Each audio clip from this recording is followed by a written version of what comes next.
So hello student, once again welcome back to our YouTube channel. तो आज हम बात करेंगे कि इंडिया में government and private medical college हैं, उनमें काउंसलिंग के थ्रू कैसे एडमिशन होता है और एमसीसी के थ्रू कौन से कॉलेज आते हैं और कौन से स्टेट के थ्रू आते हैं। ज्यादातर स्टूडेंट और पेरेंट्स जिनका नीट फर्स्ट अटेम्प्ट है तो उनको इस चीज की इन्फॉर्मेशन कम होती है कि एमसीसी के थ्रू कौन से कॉलेज आते हैं एंड कौन से कॉलेज स्टेट के थ्रू आते हैं। तो मैं आपको बता दूं कि इंडिया में गवर्नमेंट एंड प्राइवेट कॉलेजेस की तीन कैटेगरी हैं। फर्स्ट कैटेगरी गवर्नमेंट के उन कॉलेजेस की है जो अक्रॉस इंडिया है, जिसकी काउंसलिंग एमसीसी के थ्रू होती है।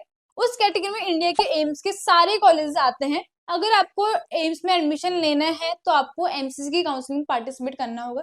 एज एग्जाम्पल हम उत्तराखंड को ही ले लेते हैं। उत्तराखंड में एम्स को मिला के टोटल 5 गवर्नमेंट कॉलेजेस हैं, जिसमें 4 गवर्नमेंट कॉलेज उत्तराखंड स्टेट की काउंसलिंग पार्टिसिपेट करते हैं, जो कि जिसकी काउंसलिंग एचएनबी के थ्रू होती है, एचएनबी कराता है।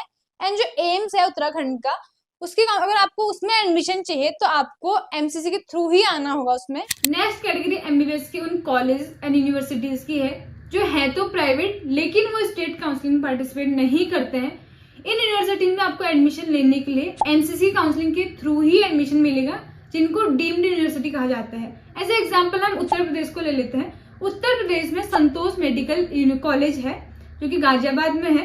इसमें आपको एडमिशन लेने के लिए एमसीसी की काउंसलिंग पार्टिसिपेट करना होगा। इसी तरह से हर स्टेट में गवर्नमेंट, प्राइवेट और डीम्ड यूनिवर्सिटीज होती है। इस चीज की आपको नॉलेज होनी चाहिए कि किस कॉलेज में कैसे और किस तरह से एडमिशन लिया जाता है।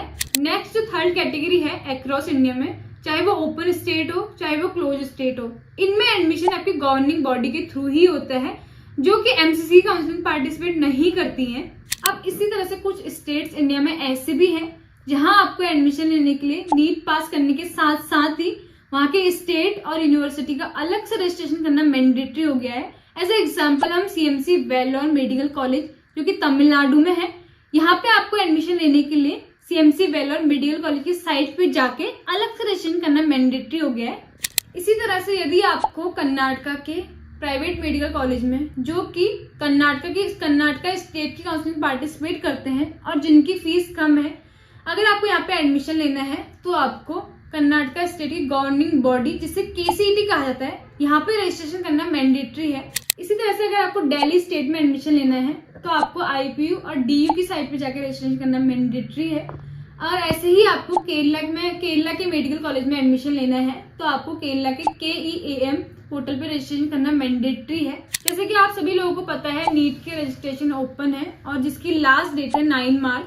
तो जिसकी जो भी मिस्टेक्स हुई हैं तो 9 मार्च के बाद करेक्शन विंडो ओपन हो जाएगी, तो आप वहां जाके चेंजेस कर सकते हैं। सो करेंटली एनटीए की तरफ से एक नई अपडेट आई है, तो उसके लिए हम नेक्स्ट वीडियो लेके आएंगे। सो तब तक के लिए हमारे चैनल को सब्सक्राइब करें, लाइक करें, शेयर करें, ताकि आपको जो भी हम नई वीडियो बनाए उसकी नोटिफिकेशन आती रहे। सो अगर आपको काउंसलिंग से रिगार्डिंग या नीट से रिगार्डिंग कोई भी हेल्प चाहिए तो आप नीचे दिए कॉन्टैक्ट नंबर पे कॉन्टैक्ट कर सकते हैं।